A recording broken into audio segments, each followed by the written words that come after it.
Também esse vídeo sempre mexe muito com a gente, né? É um momento em que Deus ele demonstra que nós somos nada sem a intervenção do seu Espírito na nossa vida. E eu quero compartilhar com vocês um pouquinho da palavra do Senhor nesse sentido, de como nós necessitamos desse exemplo de Cristo em nós. Nós temos alguns princípios que a sala trabalha dentro da nossa vida, e esses princípios eles começam a ser colocados em prática quando nós temos alguém como exemplo. Cristo e principalmente o papel do Espírito Santo, que essa sala busca a presença constante do Espírito Santo sobre nós. E, e por isso que é gostoso quando nós encontramos pessoas por onde eu passo. Cheguei de São Paulo essa madrugada e estava lá em uma programação também do Imission, que é sobre missões.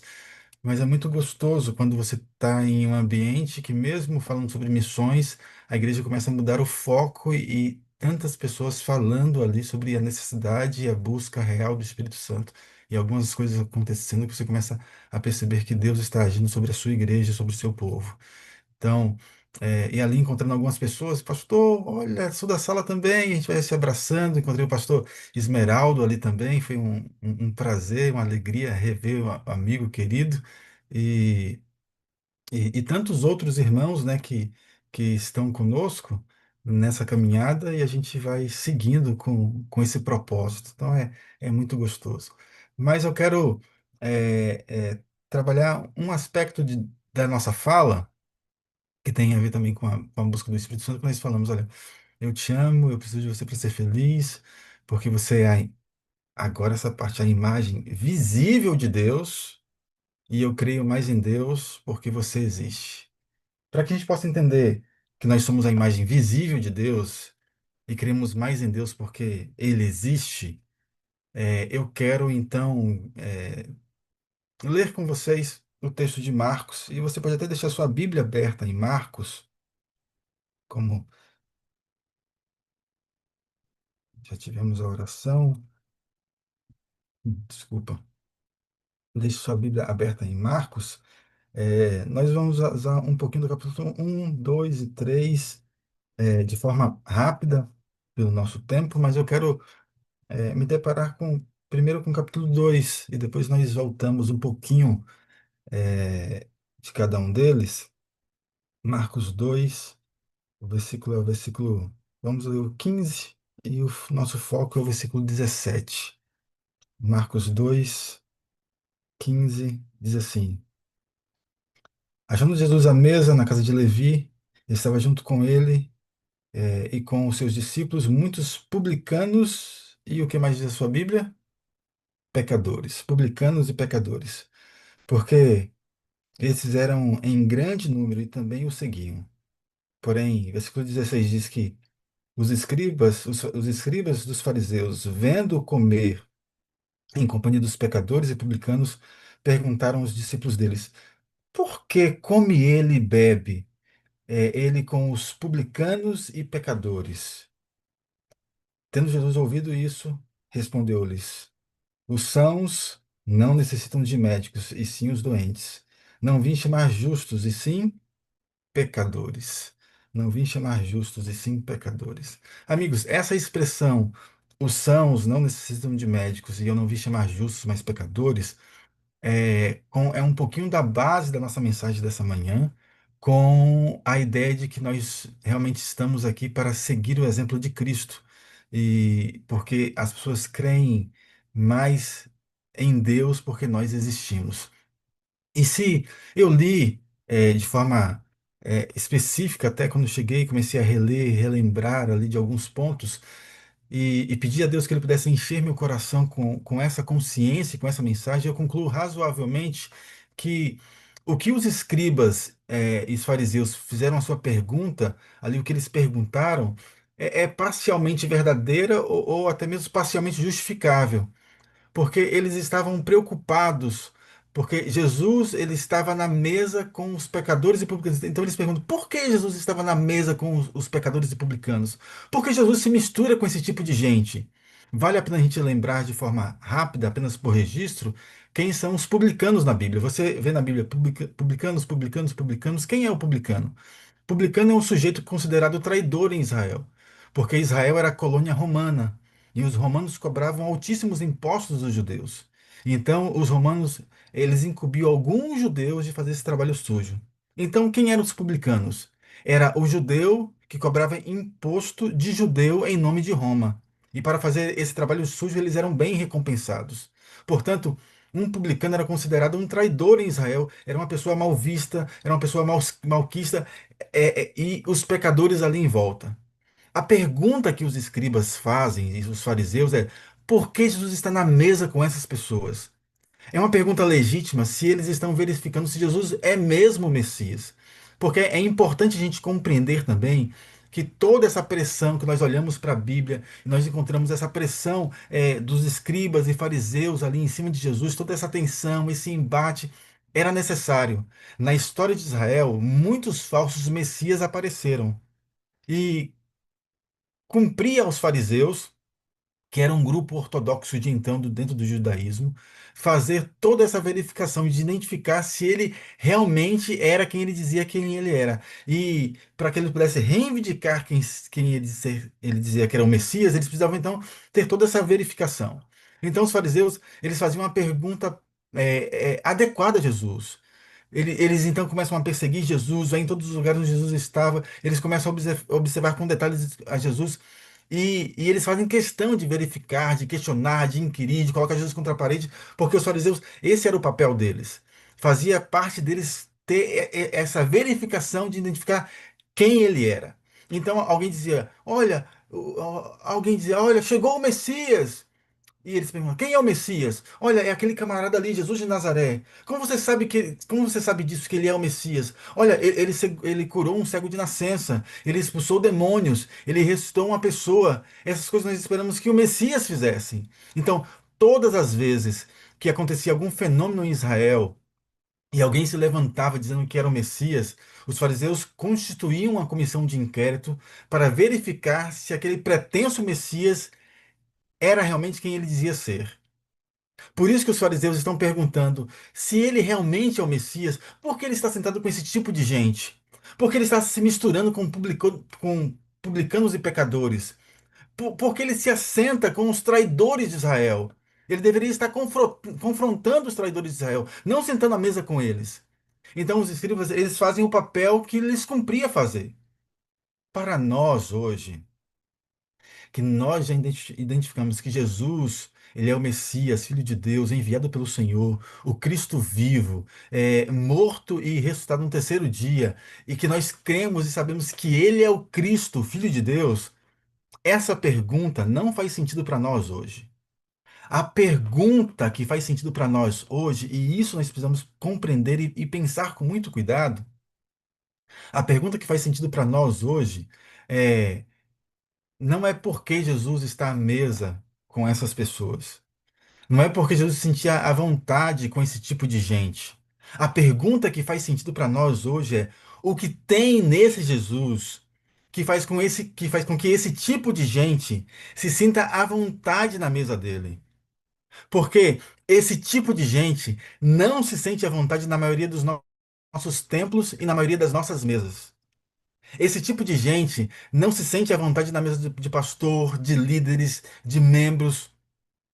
Mas por que essa gente se sentia tão à vontade na mesa de Jesus?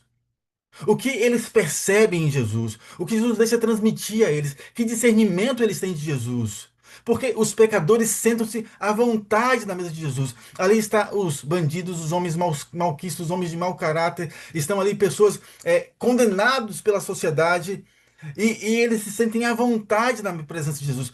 Tão à vontade na presença de Jesus que um leproso ousa desobedecer uma ordem explícita de Jesus. Jesus cura um leproso e diz: não conte para ninguém.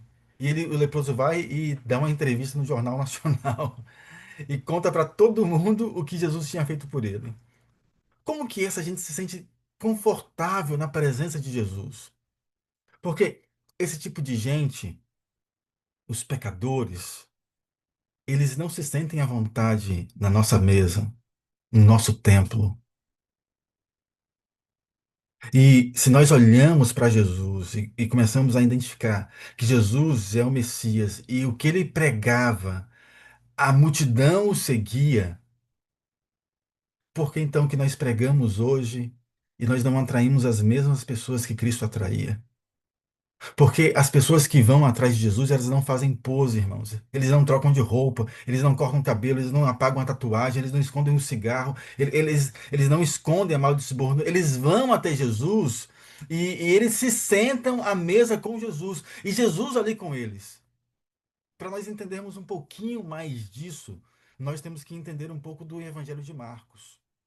E o Evangelho de Marcos começou ali na parte norte, ali na Galileia. Jesus, ele começa o seu ministério, ele vai para a casa de Pedro, ele faz milagres ali na casa de Pedro, ele entra na sinagoga em Cafarnaum, e ele começa a frequentar ali as sinagogas no sábado. E as coisas começam a acontecer ali em volta de Jesus. E se eu fiz uma leitura satisfatória para a nossa compreensão, você começa a perceber que Jesus, ele começa a ter as suas ações ali e, e ele começa a fazer algumas coisas que começam a encantar as pessoas.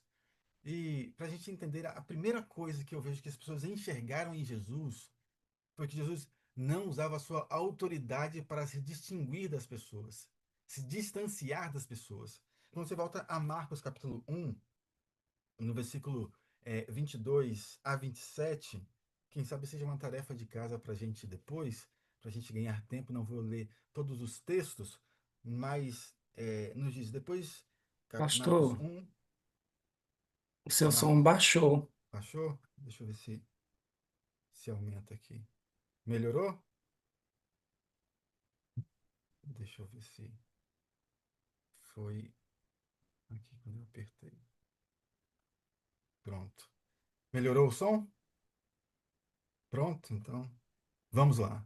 É, então, em Marcos capítulo 1, no versículo 22, 21 a 27, você encontra, depois de Jesus entrando em Cafarnaum, num sábado, ele estava ensinando na sinagoga, mas as pessoas se maravilharam com a sua doutrina, porque ele ensinava com a autoridade, e não com a autoridade dos escribas que estavam ali. E no versículo 27 diz que todos ficaram admirados ao ponto de perguntar: quem é isso? Que doutrinas novas são essas? Que autoridade ele nos ensina? E e as pessoas agora começaram agora a questionar a Jesus, e você começa a ter ali nesse momento Jesus, ele está ensinando, e quando ele está ensinando aparece um homem endemoniado. E agora Jesus vai àquele homem e Jesus liberta aquele homem, ele cura aquele homem. E o espírito imundo sai. Os rabinos, eles tinham autoridade, como você encontra em Mateus 23, que eles tinham autoridade, que Jesus disse que a autoridade deles era usurpada até. E eles ensinam com autoridade, mas Jesus, ele ensina diferente dos rabinos de então. E aqueles homens, amigos, os rabinos, eles tinham autoconhecimento teológico, bíblico, das suas doutrinas, da Bíblia. Para você ter uma ideia, uma compreensão, de como se formava um rabino, a educação de Israel, ela começava ali com os seus 6 anos de idade, mais ou menos. E com 6 anos de idade, a criança ela ia para o primeiro estágio, que era a Beit Sefer. E ele ia dos 6 até os seus 10 anos de idade. Com 10 anos de idade, uma criança em Israel ele sabia de cor o Pentateuco. Isso que nós conhecemos como Gênesis, Êxodo, Levítico, Números e Deuteronômios. E aí ele passava para uma segunda fase. E aí, com 10 aos 14 anos de idade, ele passava pela Beit Talmud. E na Beit Talmud, a criança em Israel, ele conhecia já de cor ali os livros pentateucos, os históricos, os profetas maiores, poéticos. Isso que nós chamamos hoje de Antigo Testamento. Uma criança de 14 anos de idade, ele sabia de cor o Antigo Testamento. Mas ainda assim ele não era considerado genial. Só os geniais dos geniais eles passavam para uma outra fase, que era a Beit Talmud, a Beit Midrash, que a Beit Midrash ele passava então a conhecer as discussões, as implicações da lei, as tradições de Israel. Então, não era incomum uma criança de 12 anos de idade estar discutindo ou conversando com os rabinos. Você lembra de Jesus? Com 12 anos ele estava ali conversando com os rabinos no templo. Não era uma imagem inusitada aquilo. O que era inusitado era uma criança com 12 anos de idade fazendo perguntas que os rabinos não sabiam responder. Isso que era o diferente em Jesus. E Jesus, ele começa então a ensinar ali na sinagoga, e quando Jesus está ensinando, ele está abrindo a palavra, aparece um homem com um espírito imundo. Ele está endemoniado. Jesus, então, ele se aproxima daquele homem e ele não só prega com autoridade, mas Jesus se aproxima daquele homem e ele chega àquele homem e ele expulsa o demônio que está ali nele. E Jesus, ele se aproxima daquele homem e ele cura aquele homem. Jesus, ele tem conhecimento, mas o seu conhecimento não faz com que ele se encastele. Jesus não está na cátedra, no púlpito apenas. Jesus não tem um discurso teológico. Ele sabe tudo, mas ele não se omite das pessoas. Os rabinos, eles conheciam tanto, mas tanto, que eles se encastelaram. Eles colocaram, olha, vocês são povo de Deus, vocês são homens e eu sou o povo de Deus. Eu sou a autoridade. E os rabinos eles se blindam ali com o seu conhecimento. Quando tentam blindar Jesus, Jesus está andando com seus discípulos e Jesus ele fura o cerco. Jesus ele quebra o protocolo. As crianças querem vir até Jesus e os discípulos, não, não, não, não venham as crianças de Jesus, não, não, não. Aí Jesus diz, não, não, deixa elas virem a mim. Jesus está caminhando e aparece alguém e diz: Olha, Jesus, filho de Davi, tenha misericórdia de mim. E os discípulos que estavam andando com Jesus: Olha, olha, fica quieto, não incomode o mestre. Jesus diz: Não, não, deixa ele me incomodar. Eu quero ser incomodado. Jesus tem autoridade, mas a autoridade que ele tem não faz com que ele se afaste das pessoas. Ele tem autoridade que ele se aproxima das pessoas. Os fariseus, os mestres da lei, eles tinham conhecimento e o conhecimento era poder. Eles, olha, vocês precisam saber o que nós sabemos, vocês precisam acreditar no que nós acreditamos, vocês precisam conhecer o que nós conhecemos, mas vocês nunca vão conhecer isso, porque vocês não estudaram como nós estudamos, vocês não têm as informações como nós temos as informações. Por isso, os neofariseus, os escribas, eles tinham uma ênfase no conhecimento intelectual, acadêmico, o seu conhecimento doutrinário. E eles acreditavam em tudo aquilo. E esse conhecimento, ele se afasta das pessoas. Jesus diz, olha, não é bem assim. Jesus ele se aproxima dos seus discípulos e ele diz, olha, nós temos que ter o conhecimento, mas que nos aproxime das pessoas. Jesus ele se aproxima dos pecadores. Jesus ele vê um homem que está possuído por demônio e ele vai e ele liberta aquele homem. Jesus, ele olha para os seus discípulos, olha, vocês sabem o que é pescar um homem? Vocês sabem o que é salvar alguém? Jesus, ele vai até o homem que está possuído por um espírito maligno. Jesus manda o espírito maligno ir embora e ele fica de cara com o homem. Ele liberta o homem. E agora ele diz, olha, isso é pescar o homem, isso é salvar pessoas. Jesus, ele não se esconde em uma cátedra. Jesus, ele não se afasta das pessoas. Jesus, ele toca nas pessoas. Jesus se aproxima das pessoas. Ele tem conhecimento extra. Jesus conhece tudo, sabe tudo, mas isso não se afasta das pessoas. Às vezes, amigos, nós temos que ter um cuidado com o que nós conhecemos. Não que é ruim ter conhecimento, mas às vezes nós nos afastamos das pessoas porque olha quanto eu sei.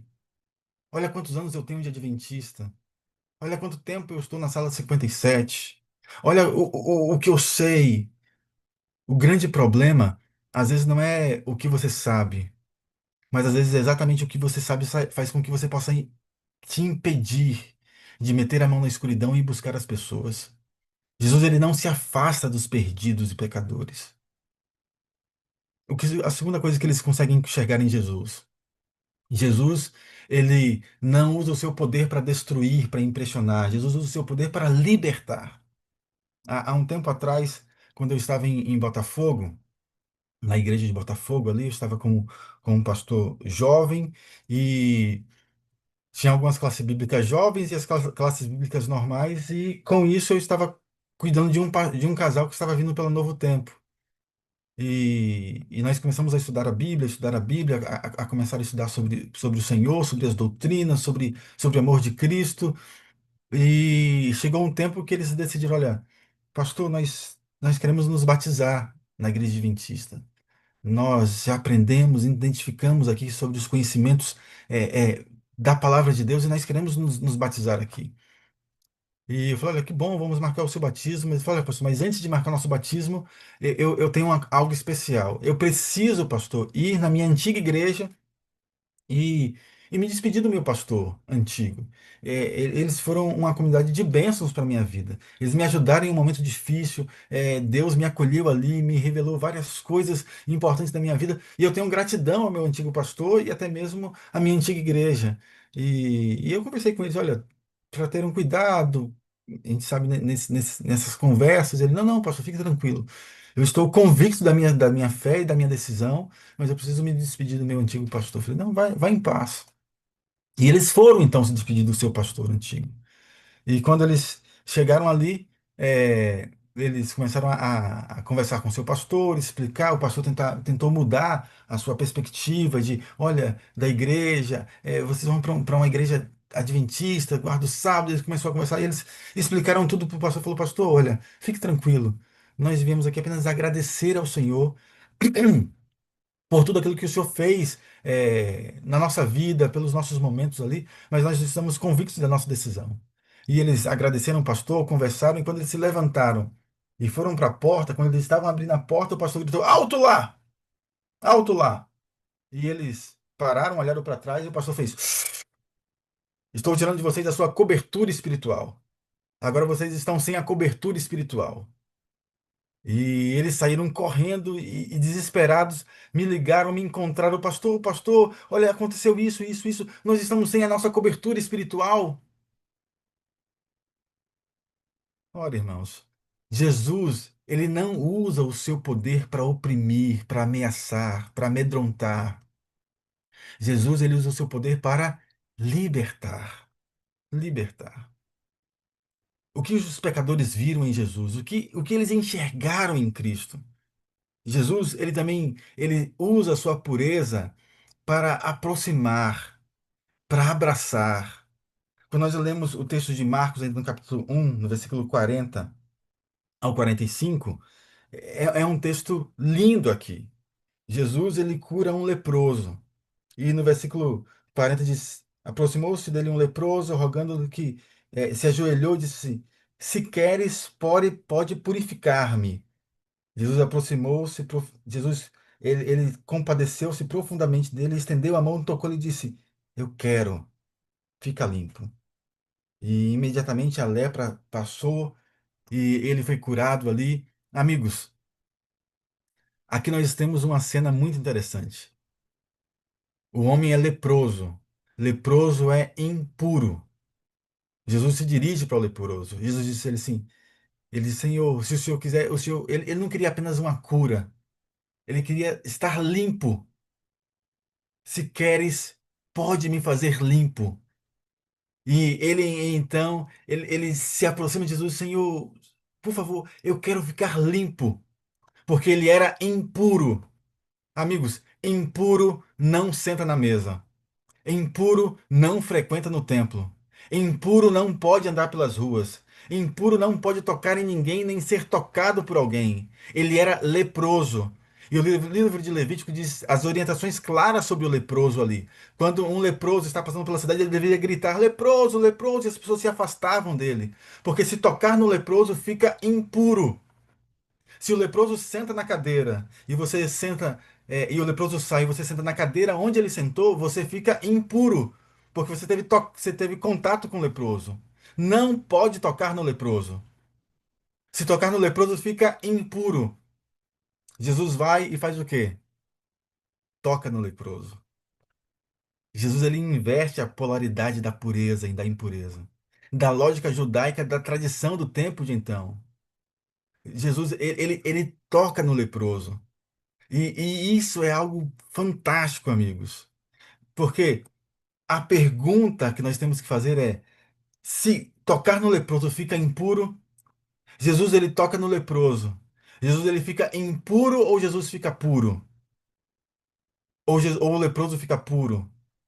O leproso fica puro. O leproso fica curado. O leproso fica uma nova criatura. O leproso que estava impuro fica puro e Jesus não fica impuro. Olha só que coisa incrível. Jesus ele compartilha a sua pureza. Quando um Jesus limpinho senta na mesa de pecadores imundos, ele não tem a dificuldade de ser tocado por eles e permitir que eles os toquem e ele toque neles também. O leproso que Jesus come com eles, com os pecadores, que bebe com eles. Porque Jesus ele não tem medo de se contaminar pelas suas impurezas, mas Jesus ele reparte a sua pureza. O sangue de Jesus lava e purifica todos os nossos pecados, porque Jesus, ele abraça o leproso e purifica o leproso. E se nós olharmos para a lepra como um símbolo do nosso pecado, da nossa imoralidade, Jesus, ele nos purifica. A pureza de Jesus não afasta das pessoas.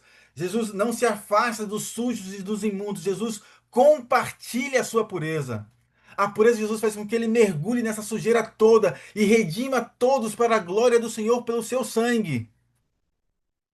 Sabe o que é isso na prática? Jesus, ele pede para que nós possamos compartilhar a sua pureza. Sabe, amigos, a maioria dos nossos programas da igreja são voltados para dentro da igreja.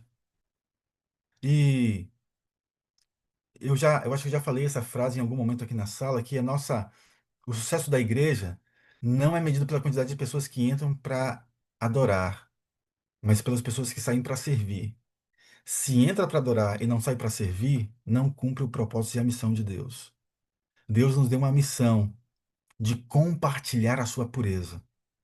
E eu me lembro que quando eu estava em uma igreja pregando em um distrito pastoral, e eu fiz com o pastor da época, pastor Flávio. Nós começamos então a fazer um projeto para que pudéssemos fazer com que os nossos jovens pudessem compartilhar a sua pureza. Eu fiz um sermão justamente sobre a lepra existencial e sobre a questão do pecado com a lepra, e nós deveríamos então purificar, compartilhar com as pessoas a pureza de Cristo. E expliquei para a igreja e falei: olha, irmãos, hoje no Rio de Janeiro tem uma festa muito conhecida que é o Rock in Rio. Lota o Rio, vem milhares de pessoas de todos os lugares. E nós falamos: olha, hoje nós vamos fazer uma ação com os nossos jovens no Rock in Rio. Nós não iríamos entrar dentro da festividade porque eles fecham o Centro Olímpico quase 3, 5 quilômetros de distância até o show, mas onde as pessoas descem de metrô, de ônibus, e descem os Ubers, nós iríamos estar com os nossos jovens ali, distribuindo água com o símbolo que Jesus era a água da vida e orando por algumas pessoas. E dali nós íamos passar aquela madrugada ali, nós iríamos fazer então o pôr do sol, o culto de pôr do sol na Pedra do Arpoador, em Copacabana. Então nós arquitetamos, fizemos isso, nós íamos levar os nossos jovens, até fizemos, as pessoas, encontramos ex-adventistas ali que em vez de ir para o Rock in Rio, eles abraçaram a causa, ficaram com a gente, entregando água, orando pelas pessoas e Deus agindo ali no coração das pessoas. Alguns outros se apareceram, em vez de ir para o Rock in Rio, foi para o pôr do sol na praia com a gente. Mas quando eu estava pregando na igreja e falando sobre isso, terminou o culto e eu fui cumprimentar as pessoas na porta. E uma irmã disse assim: pastor, pastor, nós não podemos levar os nossos jovens para lá. Nossos jovens serão contaminados pelo mundo. E eu falei: irmã, olha, Jesus não mandou a gente ir levar a mensagem. Pastor, mas os leprosos vão passar as lepras para os nossos jovens. E eu parei para responder àquela irmã: amigos, na verdade nós temos que fazer uma hashtag. Leprosos somos todos nós. Todos nós. Todos nós carecemos da graça, da misericórdia, da pureza do Senhor. Irmãos, leprosos somos todos nós. Às vezes nós falamos que a igreja é um grande hospital e às vezes nós nos colocamos como se nós fôssemos os enfermeiros os auxiliares do médico, que é Cristo, o grande médico. E os de fora são os doentes que vão chegando, e nós somos ali os limpos, os enfermeiros, o auxiliar do médico. Amigos, todos somos doentes. Todos necessitamos da graça e da misericórdia de Cristo. Todos necessitamos do seu amor e do seu contato, do seu cuidado, do seu toque. Os fariseus, eles desenvolveram uma religião moralista. Eles desenvolveram uma religião de capa. Mas Jesus diz: olha, nós precisamos ir ao contato dessas pessoas, purificar e compartilhar a pureza. O que eles viram em Jesus, para a gente seguir para o nosso final? Eles viram que Jesus, ele também, ele, Jesus, ele não usava a sua tradição para se eximir, para se esconder da dor do mundo. Em Marcos capítulo 3, versículo 1 ao 6, nós encontramos aqui uma história de um homem com a mão ressequida. E Jesus está na sinagoga em um sábado e tem um homem com a mão ressequida no sábado, atrofiada ali. E Jesus olha para aquele homem com a mão ressequida e Jesus poderia dizer assim: olha, hoje é sábado e eu não posso fazer nada porque, pela tradição religiosa, diz que eu não posso curar no sábado, não é permitido, não posso. Esse homem fala assim: Senhor, mas eu preciso ser curado, e o que o Senhor vai fazer pela minha dor? Olha, eu não estou nem aí com a sua dor, eu tenho que estar aqui mantendo a tradição religiosa, porque senão vira bagunça. Jesus não. Jesus corre o risco transgressor aos olhos dos escribas e dos fariseus em nome da generosidade, em nome do amor. E Jesus, ele então, ele vai àquele homem e ele cura aquele homem. E Jesus, ele não está preocupado com os ritos e com os dogmas apenas. Jesus, ele olha para aquele homem e ele cura aquele homem, ele ama aquele homem e ele faz um milagre no sábado. E nós encontramos o que aconteceu ali. Os escribas, fariseus ficaram: não, mas não pode. Jesus, ele demonstra o seu amor pelas pessoas. Às vezes nós precisamos compreender um pouco melhor Mateus 18, quando diz: olha, se teu irmão pecar, vá e conversa com ele. E às vezes a gente entende ali que repreender é reclamar, falar que ele está errado, mas o repreender ali é trazer à luz. O seu irmão está no erro, você vai lá e fala: olha, meu irmão, não faça isso com a sua vida. Se você vai machucar os seus irmãos, você vai destruir a sua família. Não faça isso, você vai ofender a Deus. Querido, cuidado, olha o que você está fazendo, olha o caminho que você está indo, e você tenta abraçar, amar, fala: olha, pelo amor de Deus, não faça isso, não destrua a sua vida, a sua jornada para o céu. E se ele não te escutou, você vai chamar outro. Se não escutou, vai chamar a igreja toda. Agora imagine a igreja toda abraçando aquele homem, falando: pelo amor de Deus, irmão, não faça isso com a sua vida, com a sua família. Com o nome de Deus, nós estamos aqui para te amar, para te ajudar. Às vezes, na nossa mente, nós estamos prontos para condenar, a, a incitar ali a dor do outro, a apontar os erros. Mas Jesus, ele convida para que a gente possa olhar para aqueles irmãos, para aquelas pessoas e amar aquelas pessoas. Jesus, ele corre o risco transgressor aos olhos daquelas pessoas, dos escribas e fariseus, em resposta a uma missão muito maior que ele tinha. Porque Jesus disse assim para Pedro: Pedro, você me ama? E Pedro disse: sim, sim, eu te amo. Então Jesus disse o que para Pedro? Vai lá, Pedro, então cuida bem do templo. Pedro, você me ama? Olha, passa direitinho as roupas as becas do sinédrio. Pedro, você me ama? Olha, então cuida bem das normas e das coisas da nossa igreja. Não foi isso que Jesus disse. Disse assim: Pedro, você me ama? Então faça o quê? Cuide das minhas ovelhas. Eu vou para o fim,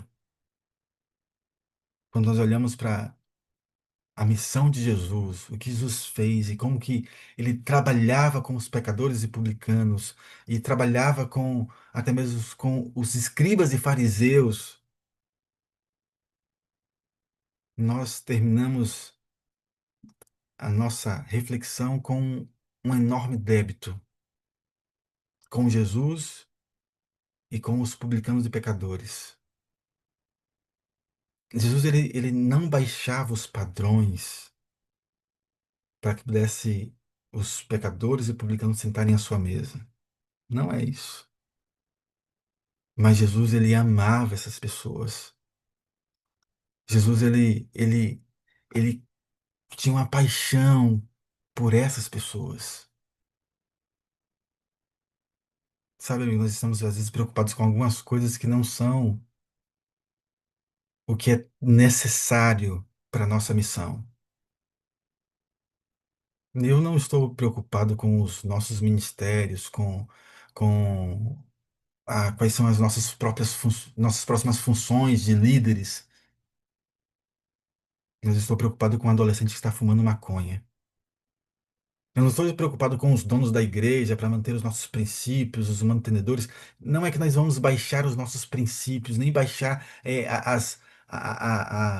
as nossas doutrinas para que possamos nos encaixar com os pecadores e publicanos. Não é nada disso. Se você pensa assim, nós temos até que reler o livro de Marcos. Mas eu estou preocupado com os adolescentes que estão se prostituindo na rua. Eu não estou preocupado com as paredes limpas da igreja, mas estou preocupado com os alcoólatras que estão destruindo a sua vida e a sua família. Eu não estou preocupado com o coral da igreja, mas com o adúltero que está cantando no coro. E eu podia continuar essa lista. Nós não somos perfeitos, irmãos. Todos nós temos um coro em comum das nossas angústias e dos nossos pecados. Quando Paulo disse que, olha, eu não faço o que quero, e essa luta que eu travo dentro de mim, maldito homem que sou, que luto contra isso, porque todos nós temos os nossos pecados. Estamos lutando, e às vezes nós usamos as nossas máscaras para nos colocar em um pedestal de santidade, enquanto todos nós somos leprosos e necessitamos da graça e da cura de Cristo. Necessitamos que Deus nos toque, porque Jesus diz, olha, eu não vim para buscar os justos, mas sim para buscar os pecadores ao arrependimento. Porque a nossa angústia, a nossa luta é uma só, amigos. A ideia, porque é que eu e você possamos sentar na mesa de Jesus. E é surpreendente nós ouvirmos da Bíblia dizendo que Jesus ele sentava com os pecadores e com os publicanos. E eles sentavam à sua mesa. Mas sabe o que é mais maravilhoso? É que a Bíblia continua dizendo que Jesus ele está à porta do nosso coração. Diz que eis que estou à porta e bato. Se alguém ouvir a minha voz, entrarei em sua casa, sentarei em sua mesa e cearei com ele.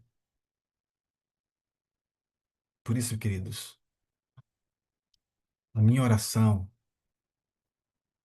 é que Jesus entre na minha casa, que Jesus sente à minha mesa, que Jesus me toque, me ame, me perdoe e me transforme. Que ele me dê a oportunidade de arrependimento. Que Jesus não apenas sente na minha mesa, mas que ele chore comigo e me abrace. E ele dilate o meu coração a tal ponto que a minha casa sempre esteja aberta e que sempre há lugar na nossa mesa e que eu e você possamos fazer uma mesa comum entre os escribas, os fariseus, os publicanos, os pecadores, eu, você e Jesus. Nós precisamos imitar mais o Mestre. Nós precisamos ser mais parecidos com Jesus. E nós temos que ter um cuidado gigantesco em como nós lidamos e olhamos para o nosso Evangelho. Sabe, queridos, eu quero terminar contando algo que aconteceu agora, recente. Eu estava agora no eMission, que é um encontro de missões. E lá no eMission, estava tendo um palestrante. Até posso falar o nome do palestrante, não tem problema, que é o pastor Sam Neves. E ele estava palestrando, ele estava falando sobre as prioridades da igreja. E na missão ele falou, olha, a igreja tem algumas prioridades. E ele começou a listar essas prioridades na visão dele para a igreja. E ele começou a listar, irmãos, quais são as nossas prioridades? E eu fiz até um- uma cópia do que ele falou. E ele falou assim: olha, quais são as prioridades da igreja? Então, ele elencou como três prioridades: a proclamação da mensagem, as nossas mídias e marketing para que a igreja possa também se fazer presente em todos os lugares, e plantio de igrejas. Ele começou: quais são as nossas prioridades? Ele começou a falar: será que é essa? E ele falou assim: não é. Não é a proclamação da mensagem como uma prioridade especial. E as pessoas ficaram ali meio em choque. Ah, não estamos são as mídias que a gente tem que divulgar e tudo mais, e não é plantar novas igrejas. E o interessante é que quando ele estava palestrando, amigos, às vezes nós somos tendenciosos a começar a questionar e colocar o nosso conhecimento. E eu estava só escutando, mas tinha um rapaz atrás de mim que até eu conheço porque ele faz parte de um projeto de missões. Eu não vou falar do projeto nem nada, nem o nome dele, mas ele estava corrigindo o palestrante constantemente. Ah, isso aí ele está errado. Ah, eu acho que ele não se preparou para a mensagem. Cara, olha só o que ele está falando, isso aí é besteira. Quer dizer então que eu não tenho que proclamar? Então, se eu não tenho que proclamar, então eu vou fazer o que na igreja? Não vou plantar igrejas? E ele era um plantador de igrejas. Se eu não vou plantar igrejas, então, nossa. E ele colocou esse dado, não, esse dado está errado. E ele começou a falar, e ele falar. E ele estava ali falando, falando, e o pessoal ali atrás até falou assim: rapaz, vai lá, toma o microfone e vai lá dar a palestra a você. Ele, não, eu estou aqui explicando para vocês. E ele ali, com um ar de superioridade pelo conhecimento que ele tinha e pelas coisas que o pastor estava explicando lá na frente, e o pastor estava falando e ele já tirando as suas conclusões, até que ele falou assim: amigos, sabe qual é a nossa prioridade como igreja? A nossa prioridade como igreja é estarmos cheios do Espírito Santo para parecermos com Jesus. Essa é a grande prioridade da igreja. Sabe, enquanto o palestrante estava aqui, enxergando muito além das prioridades da igreja, alguém, pelo seu conhecimento, pelo que ele sabia, ele estava dizendo: não, não é assim, não é acolá, não é dessa forma. E ele estava julgando algo pelo seu conhecimento. E esse julgar fez com que ele pudesse perder a essência, que até quando ele terminou a mensagem, ele falou assim: olha, nossa, a música que colocaram nem combinou com o sermão. Ele estava tão alienado da questão espiritual que ele estava olhando pelos fatos, pela fórmula, pelo modelo, pela retórica, que ele perdeu a essência. E aí ele contou uma história e falou assim: olha, amigos, a minha mãe. A minha mãe, ela tem a plenitude do Espírito Santo. O pastor Sam falando, olha, olha. E eu vou contar só um testemunho, porque são tantos dela. Ele falando, olha, que ela, ela vai nos presídios para pregar. E ela chega ali, e ela é uma pessoa. E eu, Sam fala, olha, eu tenho pós-doutorado e tal, mas minha mãe tem até apenas oitava série. E eu não tenho a espiritualidade que minha mãe tem, a plenitude do Espírito que ela tem. Ela chega na prisão, amigos, e ela começa a pregar. As trevas se dissipam dali. O Espírito Santo se faz presente. As, as presas que estão ali, elas se lançam ao chão e começam a chorar. Os, as policiais que estão ali cuidando se lançam ao chão e começam a glorificar, porque ela está cheia do Espírito Santo. E ele começou a falar: olha, a nossa necessidade da igreja é estarmos cheios do Espírito Santo, que só assim seremos semelhantes a Jesus. Um Jesus que ele compartilha a sua pureza. Um Jesus que não se afasta das pessoas. Um Jesus que compartilha o seu amor com as pessoas. Esse é o Jesus. E só o Espírito Santo pode fazer isso na minha e na sua vida. Por isso eu quero convidar você, amigos, para que você possa estar cheio do Espírito Santo. E aí, quando terminou aquele sermão, ela, ela fez uma oração. E aí terminou o sermão do pastor Sam, um, um palestrante que estava conduzindo, chamou ali. O pastor falou: Pastor Sam, o Senhor nos abençoou nessa manhã. Não era uma tarde, o Senhor nos abençoou nessa tarde, porque o Senhor nos fez pensar quais são realmente as nossas prioridades de ferramentas. Estamos olhando para tantas ferramentas e tantas coisas que nós esquecemos do que é necessário. E ele falou assim: Eu queria chamar a sua mãe aqui. O senhor falou tão bem, a sua mãe está ali, que ele falou que a mãe dela estava ali. Subiu a mãe dele. E amigos, eu confesso a vocês que eu fui extremamente abençoado pela oração daquela mulher. Ele falou assim: olha, ele falou para aquela irmã: eu não quero pedir nada à senhora aqui nessa manhã para falar. Eu queria pedir apenas só uma oração. A senhora pode orar pela gente. O seu filho falou que ele tem pós-doutorado, mas a senhora tem oitava série e a senhora tem essa transmissão do Espírito Santo. Não é uma questão acadêmica, é uma questão de relacionamento. E a senhora pode orar pela gente. E amigos, eu queria fazer algo diferente nessa manhã. Eu, como o vídeo lá não está listado, então não tem problema com os direitos autorais para cair a nossa live.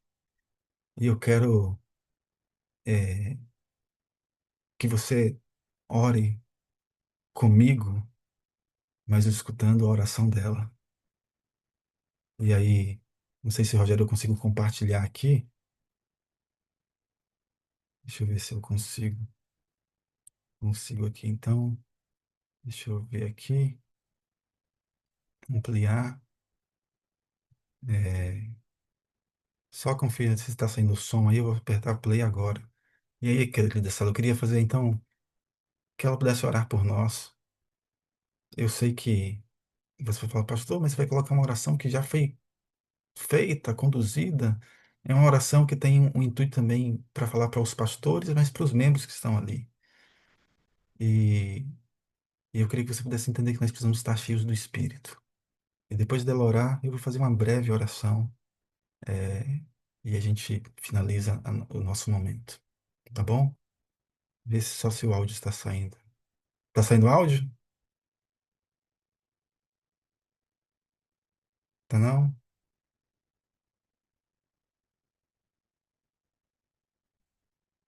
Ainda não? Saindo não?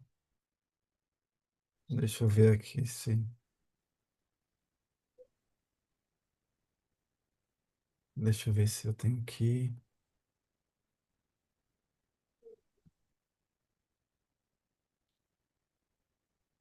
Ah, tá ali. Tenho que compartilhar o som junto. Agora eu acho que vai. Deixa eu ver agora se. E não é uma oração Tá saindo o som agora? elaborada, escrita. Assim, Ela é Pronto. sentida. E eu Então, as chamei aqui para eu vou só. uma oração.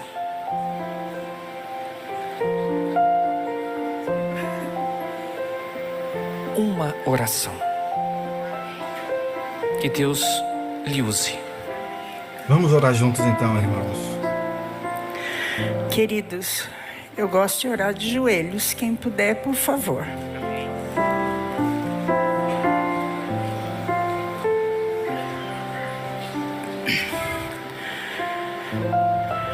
Santo Deus, Tu és o Deus da paz, Tu és o Deus do amor.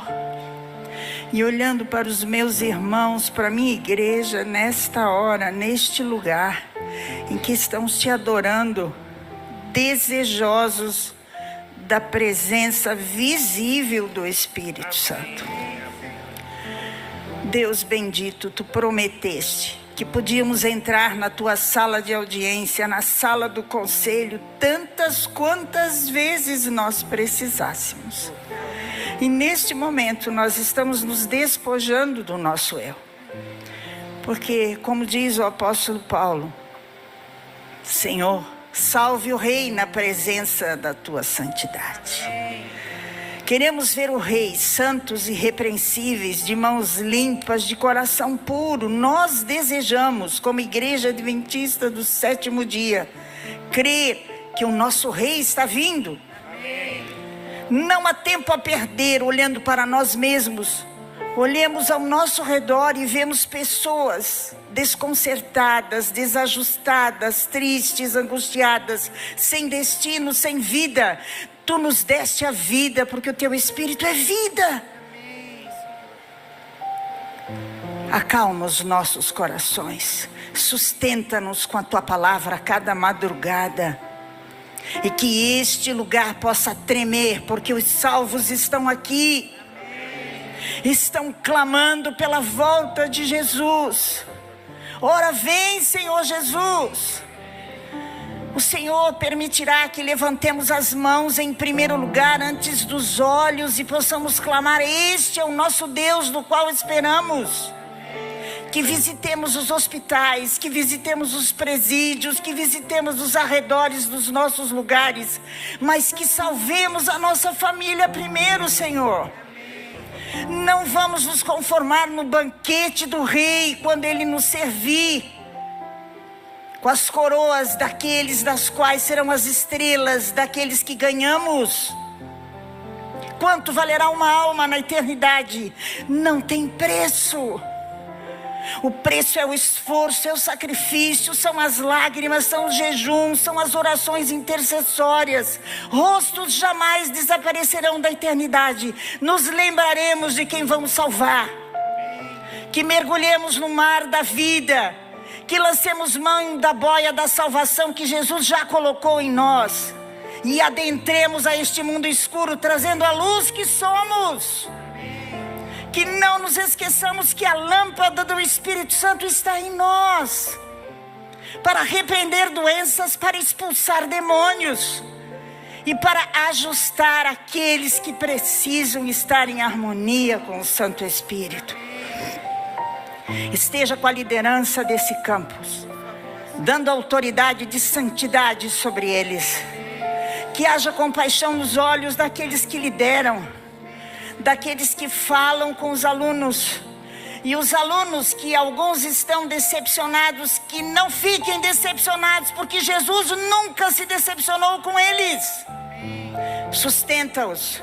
E que os nossos pastores sejam santos e irrepreensíveis, que não haja vazamento em sua armadura.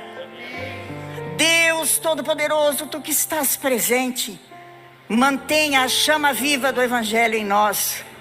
Somos tochas vivas, queremos aquecer os corações, abrandar corações, alimentá-los com a palavra viva.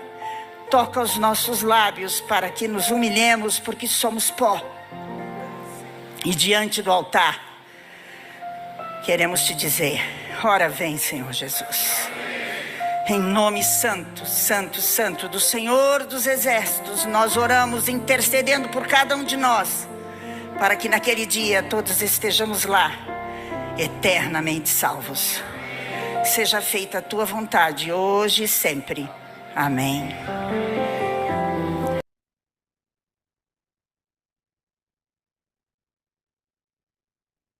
Querido Pai, estamos diante da tua face santa, diante da tua presença. Nós necessitamos ser realmente semelhantes ao Senhor. Essa semelhança começa a nos dispor das nossas armaduras velhas e feridas, vazadas e quebradas, e recebermos o revestimento do Senhor. Por isso, ó Deus, nos encha com teu Espírito Santo. Nos ajude a ter essa busca tão intensa em nossa vida, que consigamos transformar não só o nosso lar, a nossa casa, mas também a nossa família e as pessoas que estão ao nosso redor. Ó Deus, nos ajude a sermos semelhantes ao Senhor. Nos ajude a aprendermos contigo, a compartilhar o teu amor, a compartilhar a tua pureza, a compartilhar a tua paz. As pessoas olharem para nós e entendermos que realmente eles conseguem amar mais o Senhor porque nós existimos. Faça mudanças reais em nossa vida. Eu entrego a cada irmão aqui da sala em tuas mãos e para a tradução do teu Espírito. Em nome de Jesus. Amém, Senhor. Amém.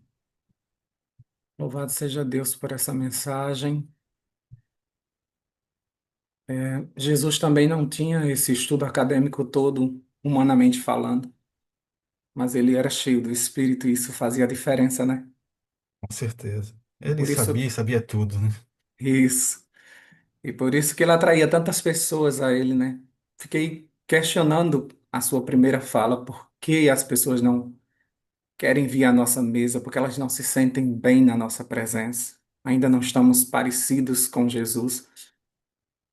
O pastor Wagner escreveu assim, com relação a essa última fala sua: o conhecimento pelo conhecimento, a guarda da lei pela guarda da lei, nos torna apenas miseravelmente homens e mulheres legalistas. Nicodemos não reconheceu o Messias, ele viu como um mestre vindo de Deus. Aquele mestre era um dos maiores conhecedores. Eu não sei como é que você consegue nos dar uma lapada dessa com um tom de voz tão bom, mas um dia eu aprendo. O Espírito continue te usando e nos ensinando a sermos semelhantes a Jesus, a estarmos cheios do Espírito para atrairmos as pessoas para nós. Que Deus seja louvado por essa mensagem, mas antes de ir embora, deixa eu só. Sabe aqueles meninos ruins que ficam tirando uma onda com você, dizendo assim: eu vi, você não viu, eu tenho, você não tem? Pois é, o pastor Esmeraldo mandou para mim essa aqui, ó, É. fazendo pouco caso de mim, tá vendo? Dizendo: eu estive com ele ontem. Fomos agraciados pela presença desse amigo, um homem de Deus, né? Ele está aqui o tempo todo assistindo a pregação e falando comigo. Querido, eu amo você, preciso de você para ser feliz. Você é a parte visível de Deus e eu creio mais em Deus porque você existe. Amém, amém. Obrigado, Muito Wagner. obrigado. Permaneça conosco. Você faz a diferença nesse grupo, tá certo? Amém. Estarei mais juntos a vocês, tá bom? Prometo. Um Muito abraço também. obrigado. Amo vocês, cada um de vocês. A você também. Preciso de vocês para ser feliz. Vocês são a parte visível de Deus. E eu creio mais em Deus porque vocês existem. Deus seja louvado pela vida de vocês e por esse movimento que tem o clamor de buscar pela presença do Senhor. Que possamos ser cada vez mais semelhantes a Ele através do Seu Espírito que age em nós. Amém. Amém, amém, amém. Eu vou trazer para vocês a Marinalva. A Marinalva vai contar para a gente um pouquinho da sua história.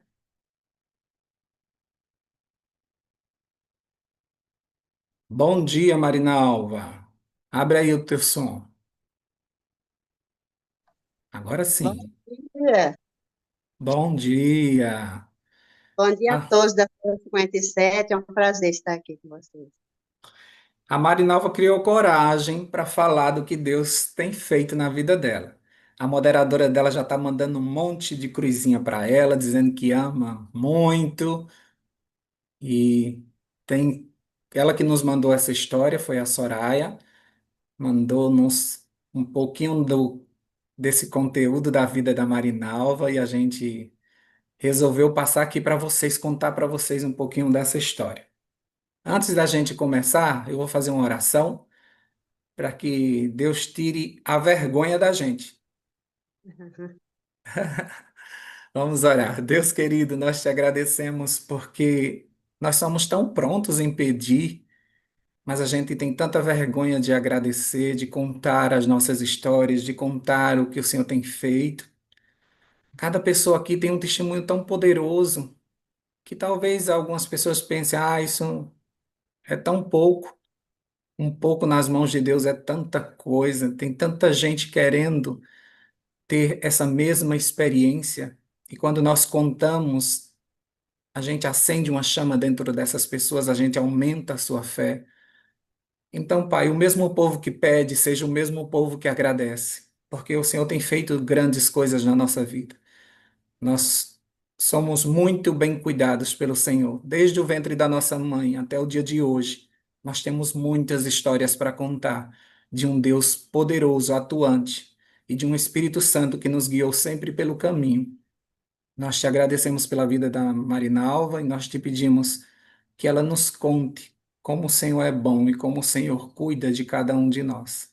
Em nome de Amém. Jesus nós oramos. Amém. Amém. Marinalva, me diga, você é do interior da Bahia, não é? Eu nasci lá, nasci no interior da Bahia, Senhor do Bonfim. Para mim tá cortando um pouquinho a internet. Para Aí, vocês também aí meu tá? pai era paulista, minha mãe de lá, né? E Peraí, Marinalva. Você nasceu no interior da sério? Bahia, lá em Senhor do Bonfim. Eu acho que a Isso, gente Senhor tem do uns Bonfim. intercessores que são do Senhor do Bonfim. Se eu não me engano, a Irinha, não sei se ela é de lá, mas a gente tem muitos intercessores lá em Senhor do Bonfim. E você nasceu lá e é uma família bem grande. Nossa, minha família lá é enorme, é muito grande, bem Você grande. você tem quantos irmãos? Eu tenho, sou eu mais 6 irmãos, era 7, né? Mas um faleceu, o mais velho, ficou Isso. 6. Aí hoje você mora onde? Hoje eu moro em Caraguatatuba, no litoral de São Paulo. Já faz 33 anos. Que eu moro. É, a internet está cortando um pouquinho. Você está perto do É uma cidade modem da muito bonita. internet? Sério? Estou sentada ali bem pertinho É, porque dele, tá dando uma cortadinha. A ela está Giovani tá bem dizendo, aqui. a Giovani tá dizendo que é daí. Ah, é mesmo, Giovani, é você Senhor e a do Bonfim? Marcela. É, a Giovani, a Marcela, ela de vez em quando ela mora perto, mas ela sempre está em Bonfim, é mesmo. A Giovani, aquela do bom dia, bom dia, bom dia, bom dia, é da sua terra. Mas como você agora está Olha, em São Paulo,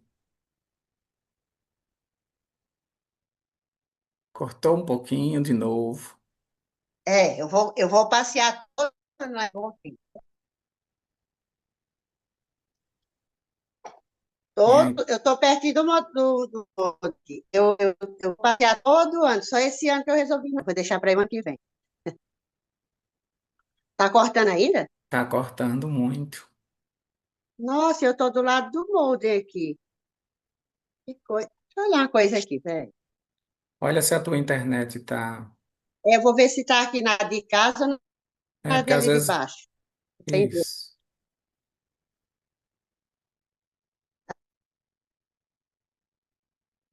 A Giovani e a Marcela são lá de Senhor do Bonfim, né? O Jusileudo. Por isso que eu estava me lembrando, eu conheço gente de Bonfim. A Bahia toda vai dominar o mundo, sabia? E a Bahia aqui na sala 57 é forte. Abre o teu microfone, vamos ver se melhorou. Opa, e agora? Vamos Estava na ver. de baixo. Ah, tá. Então acho que agora vai dar certo. Então E você, então você nasceu no interior da Bahia, em Senhor do Bonfim, com a família de 7 filhos, de sete e irmãos, e você disse que a sua família é uma família musical. Me conta aí, como é isso? musical. Meu pai tocava acordeon, mãe sempre tocou violão, meus irmãos. Teve um irmão até que montou banda, o Trio Bahia, na Bahia, teve um menino da Bahia, o que faleceu, né? O mais velho, o Vadinho. E assim, eu cresci no meio da música, né? A gente sempre gostou muito de música, tanto que hoje, graças a Deus, eu não ouço mais, eu estou mais naquilo, né? Hoje é Deus, mas eu amo louvar, eu amo ouvir os hinos, né? Esses cantores maravilhosos da nossa igreja, então eu ouço direto, eu canto, os vizinhos todos conhecem aquilo, porque eu gosto de ouvir alto e cantar alto. Então tem uns vizinhos que falam, nossa, tem uns hinos lindos aí que você canta que eu paro para ouvir. Que É muito bom. maravilha. E a sua família não tinha nenhuma religião. Quer dizer, eram católicos, mas não eram praticantes, né? Assim? Isso, aquele católico que nunca vai na igreja, mas quando pergunta, sou católico. Como também tem muito adventista que não é É, praticante também. Diz que é adventista todo mundo, mas também não vai nem na igreja ou quando vai é só uma vez ou outra. viu? Conheço um monte assim. Então, em todas as religiões tem pessoas que são praticantes e quem não são. Então, na casa de vocês havia música, era um ambiente gostoso, havia muito amor, era uma família unida, mas E, seu pai se encantou por outras coisas e acabou deixando sua mãe. E vocês ficaram sós. isso, foi. Ficamos 17 anos sem pai. Foi muito difícil. Assim, a gente via ele, né? Visitava tudo, mas não morou junto, né? Foi 17 anos sem E, ele. e como vocês conseguiram sobreviver? Só a mãe com 7 filhos? Que ele tinha ele tinha na época, ele tinha muitas casas, né, alugadas. Eu lembro que eu acho que eram Hum. umas 15 casas, eram umas 15 casas. E aí tinha aluguel, né, dessas casas, os aluguéis. E ele foi embora, mas ele nunca deixou de mandar dinheiro, né, para a gente. Ah, Mesmo, entendi. né, estando, ele mandava dinheiro todo mês, ele mandava dinheiro para a mãe. E tinha os aluguéis, aí a gente vivia assim. E era Passou por um momento difícil, passou, porque com ele era outra coisa, né? Com ele em isso. casa, muito diferente. Foi meio difícil a separação, estar longe, foi muito difícil. Mas, né, isso acontece na vida, né? A sua, É, ma- hum, a sua mãe foi uma guerreira, então, para cuidar de 7 filhos sozinha. mas foi uma guerreira. Foi uma guerreira. E ficou firme ali com a gente, porque ela e pai, a gente via que eles tinham muito amor um pelo outro. Então não foi normal aquilo dele sair de casa, né? Foi depois que jogaram um sapo com a boca costurada dentro da janela lá do quarto deles, que pai virou a cabeça de uma hora para outra, assim, arrumou a mala chorando, não entendia por quê e foi embora. Aí foi com esses 17 anos fora, né? Ficou 17 anos. Muito tempo, né? E na Bahia, o pessoal da Bahia sempre fala muito, né, desses trabalhos de bruxaria, de candomblé, de todas essas religiões afro, e muitas vezes a gente fica com medo ou dando ênfase a isso, mas muitas vezes a gente tem que ver um Deus trabalhando e superior a tudo isso, e que estava cuidando de tudo, porque apesar dessa separação, apesar desse trabalho de macumba feito para ele, Deus prevaleceu, apesar de 17 anos de ausência, porque o seu pai continuou amando sua mãe e a sua mãe também continuou amando seu pai. Não é Com certeza, incrível isso? Depois de 17 anos, eles se reencontram, ele volta para a cidade onde ela está e pede perdão a ela depois de 17 anos. Como é que você vê isso? Sua mãe, você no lugar de sua mãe faria o mesmo? olha, não sei não. Eu acho que mãe, porque ela vem, né, já é de uma outra década, né, de vida, sei lá, a criação dela, que ela não quis saber, até apareceu, sabe? Homens, assim, de bem, e que interessava, porque minha mãe, eu pareço com o pai, eu puxei papai, pai era branquinho como eu. Mãe é morena, mas era uma morena índia linda, então apareceu muitos pretendentes, ela sozinha, ela era nova, né, tinha ali seus 40 anos, mas ela não quis saber de ninguém, o amor dela era pai. E ela não quis, ficou com a gente, né? E depois de 17 anos que ele voltou, veio pedir perdão, aí eles viveram até o dia que ele morreu. E eles eram felizes, ele tocava, ela cantava, era muito lindo os dois juntos, muito bonito. Ele cantava aquela música, Índia, seus cabelos nos ombros caídos, diz que ela era a Índia dele, eu achava lindo. Que lindo, né? Então era uma família amorosa, né? É, Era uma família, família, Era uma família unida e mesmo sem ter nenhuma religião. E aí a gente fica esperando assim, em que momento entra a religião na vida de vocês? Em que momento vocês conhecem a palavra de Deus? Quem conhece primeiro? Me conta aí. Então, quem conheceu primeiro foi o irmão meu, não o mais velho, que morreu, não. Foi o. Depois tem a mais velha, o mais velho, a minha irmã mais, depois do mais velho e o outro. Foi o Foi ele, terceiro. o Roberto. Ele casou, né? Lá em Bonfim, casou e foi morar em Juazeiro, que é na cidade vizinha. Lá ele conheceu o seu Cardoso. Não sei se o seu Cardoso ainda é vivo, porque ele já era bem de idade, né? Naquela época, faz muito tempo. E ali vizinho, o seu Cardoso começou a falar, né, da palavra, tal, e ele fez o estudo todo com o seu Cardoso, ainda foi, acho que umas vezes na igreja dele lá visitar. E por causa desse irmão meu, hoje existe essa igreja que eu frequento aqui em Caraguá. Só que esse irmão meu nunca batizou, nunca aceitou Jesus assim no batismo, sabe? Ele aceitou Jesus no coração, porque ele prega até hoje, ele prega de uma maneira que uma veemência assim do que ele um dia estudou, o que ele aprendeu, uma fé que não dá para entender por que ele nunca, sabe, batizou foi para a igreja. Mas por causa dele pregando para a gente está na igreja hoje. Morando aqui em Caraguá, ele veio embora para cá em certo tempo, acabou não dando certo lá, separou da esposa, veio embora para cá. Aqui ele viu uma irmã minha mais velha, estava numa igreja pentecostal. Eu não ia nenhuma até então. Mas ela estava na Pentecostal e ele ficou falando para ela, mas não vai não nessa igreja, essa igreja não prega a verdade. Você tem que ir na igreja de Deus, a igreja de Deus é adventista. E ela, mas que igreja adventista? Que eu nunca ouvi falar aí. Fica lá na rua da rodoviária, vai lá na Avenida Brasília, vai. Engraçado que ele não ia na igreja, sabia endereço, sabia tudo. Eu acho que ele passava olhando, né, que ele gostava, mas ele não ia, mas... E aí acabou que ela indo. E lá ela conheceu o irmão, começou a vir dar estudo para ela. Aí ele depois ficou indo me visitar, falando também para mim da igreja. Eu acabei no dia também, tanto ele falar que ele falava com uma veemência, eu digo, eu vou lá nessa igreja conhecer. Fui, aí conheci lá, os irmãos pegou meu endereço, começou a ver o irmão da estudo, só que a gente se escondia, né? Recebeu a primeira vez, depois ficar respondendo. A gente no início não conhece Jesus, não conhece a palavra, a gente foge dele, é incrível. Depois que a gente conhece, a gente, por que que eu não aceitei logo? Por que que eu não conheci logo? E aí esse irmão veio umas vezes, a gente se escondia muito, ele conseguia às vezes achar a gente, né, atender ele, dava o estudo, mas foi difícil, até que depois acabamos que não parando de estudar. Aí passou uns meses, veio uma irmã para dar estudo para minha irmã, no bairro dela lá, e aí ela me apresentou essa irmã, era a irmã Tereza, e a irmã Tereza ficou indo dar estudo. E a irmã Tereza era aquela irmã brava, sabe? Ela ia e ela dizia, ó, não é para se esconder, viu? Que eu estou vindo de longe para dar estudo, não faz eu andar de graça. Aí eu ficava com dó, a bichinha vem de longe, ela falou, vamos estudar. E aí eu sei que estudamos com ela, todo o estudo.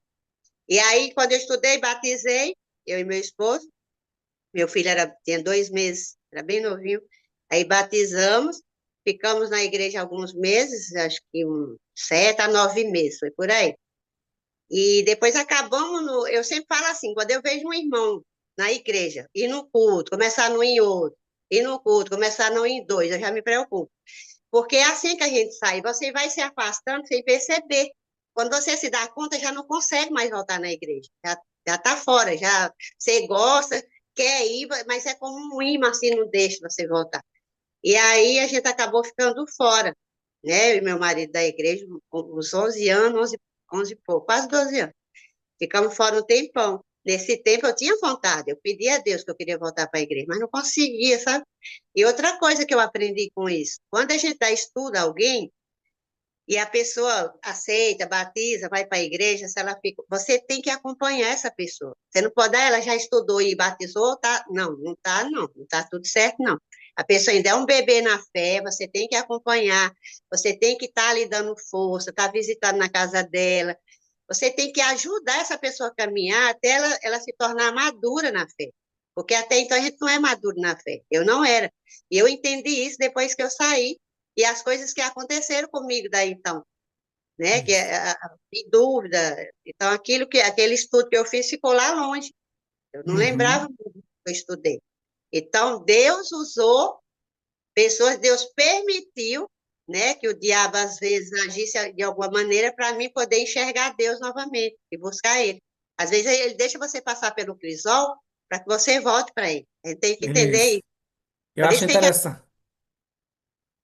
Eu acho interessante a história da Marinalva, porque o trabalhar de Deus, como é diferente na vida dela, assim, não é o padrão. É, ela vem sempre ela consegue ver Deus em coisas assim que você não veria. E você consegue ver Deus trabalhando na vida dela de uma forma bem diferente, porque o evangelho chega na casa dela através de um irmão que não é evangélico, né? Assim, ele forma um pequeno grupo ali que se tornou uma igreja no futuro, que a igreja está até hoje lá, mas ele não entrou na igreja, mas ele era o maior pregador na casa dela, alcoólatra. E ele pregava o tempo todo e não deixava elas irem para outras igrejas. Ele aconselhava que tinha que ir para a igreja adventista, mesmo ele não sendo adventista. Então a Nossa, gente consegue ver na vida da Marinalva as pedras clamando o tempo todo, porque é, no íntimo, a Marinalva não gostava de crente. não. Então, para um crente chegar e pregar para ele não ia conseguir. Um evangélico nunca ia conseguir chegar no coração dela. Então, ela sempre consegue ver o evangelho através de pessoas que não são da igreja, através do candomblé, quando ela vê o outro lado negro da coisa, ela quer o lado bom, e ela procura o lado de Deus. Ah, eu não quero isso para minha vida. Ah, eu não quero ver isso. Tá vendo como Deus trabalha na vida dela? Deus sabia dessa barreira que ela tinha com crentes, aí Deus coloca muitas vezes até incrédulos para levar ela para o caminho do Senhor.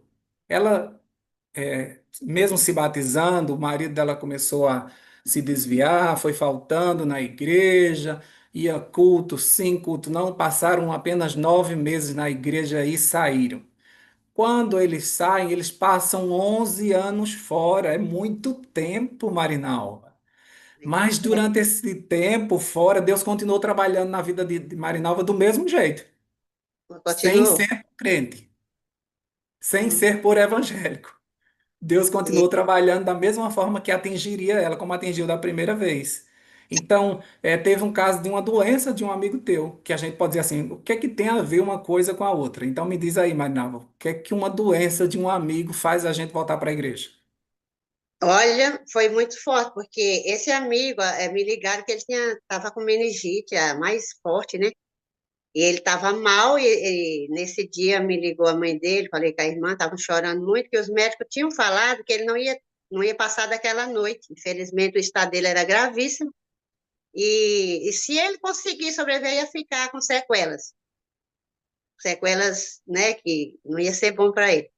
Então, eu ali, elas ligaram chorando e tal, chegou ali 6 horas, eu lembro, eu ajoelhei, e eu naquela pouca fé, assim, daquele pouco conhecimento que eu tinha de Deus, mas que eu sempre soube que Deus era poderoso. A gente sabe que Deus é poderoso desde então, né? A gente aprende que existe um Deus que pode tudo. Então eu ajoelhei e falei: Senhor, eu sei que o Senhor pode tudo e todas as coisas. O Senhor é o médico dos médicos.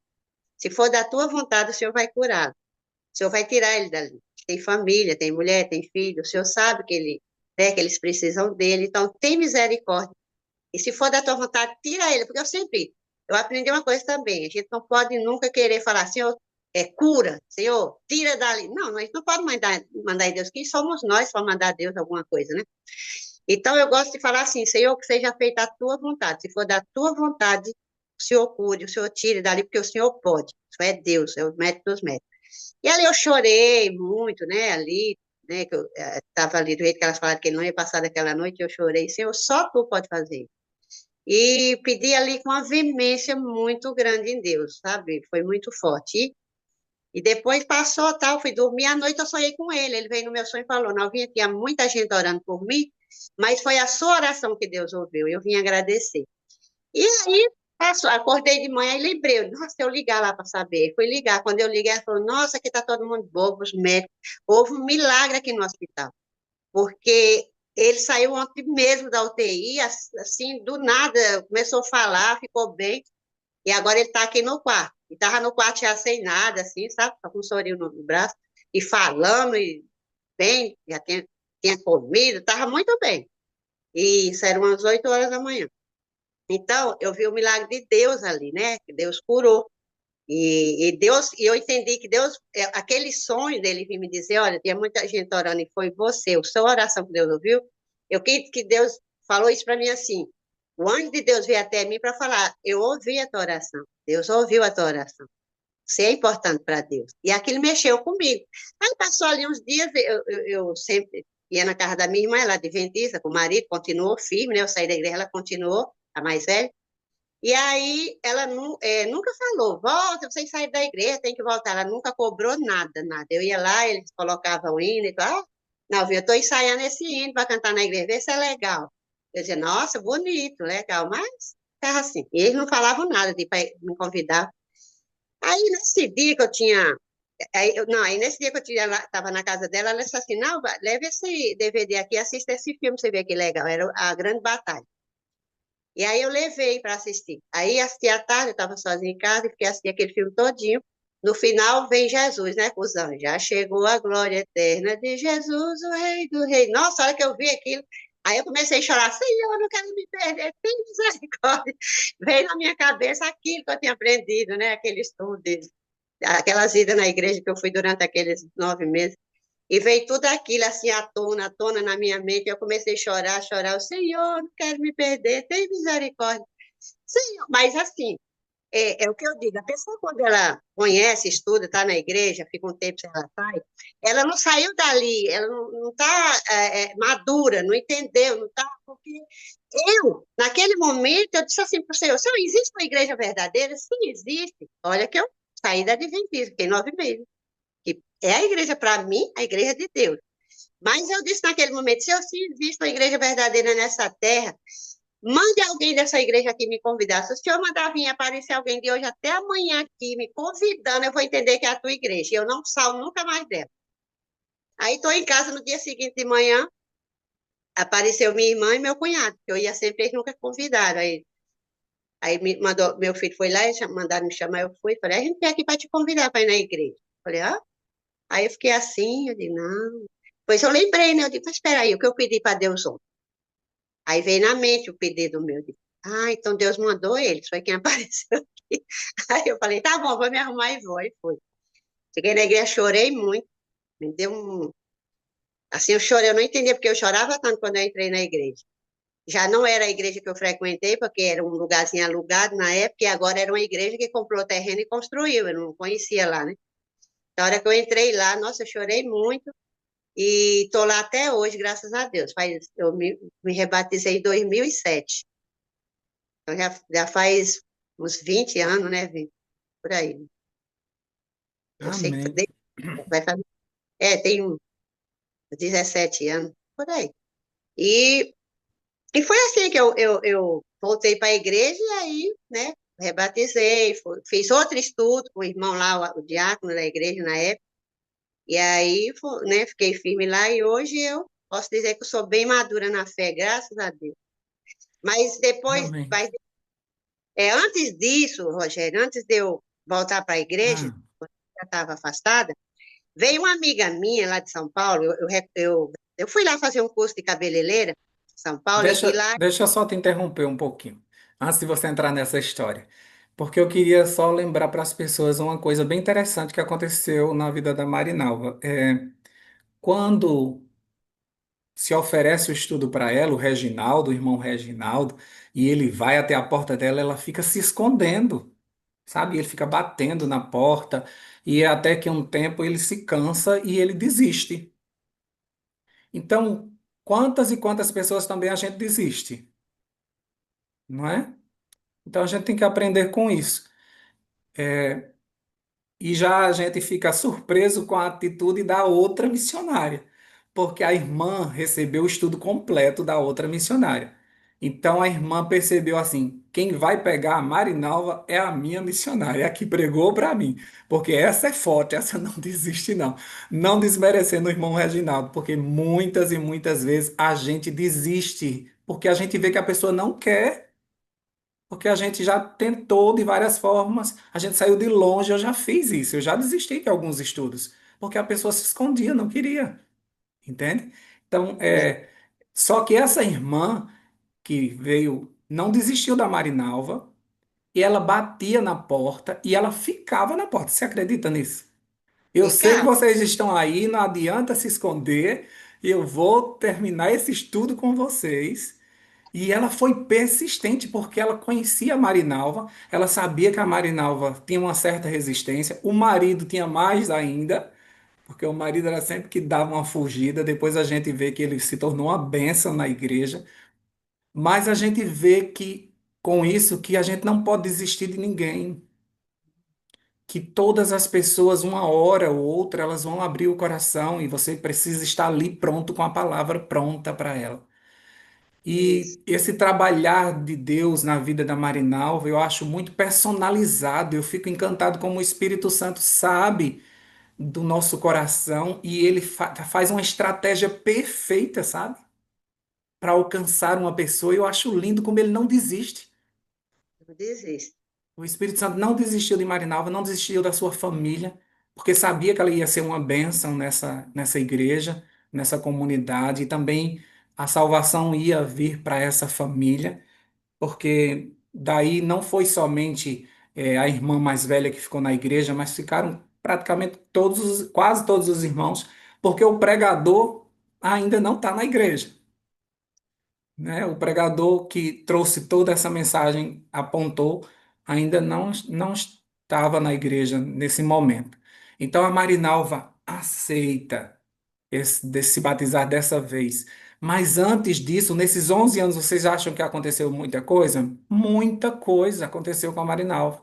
Deus tentou falar com ela de várias formas. E uma dessas formas foi esse encontro que ela teve com uma amiga, que foi um encontro bem esquisito e uma proposta bem diferente.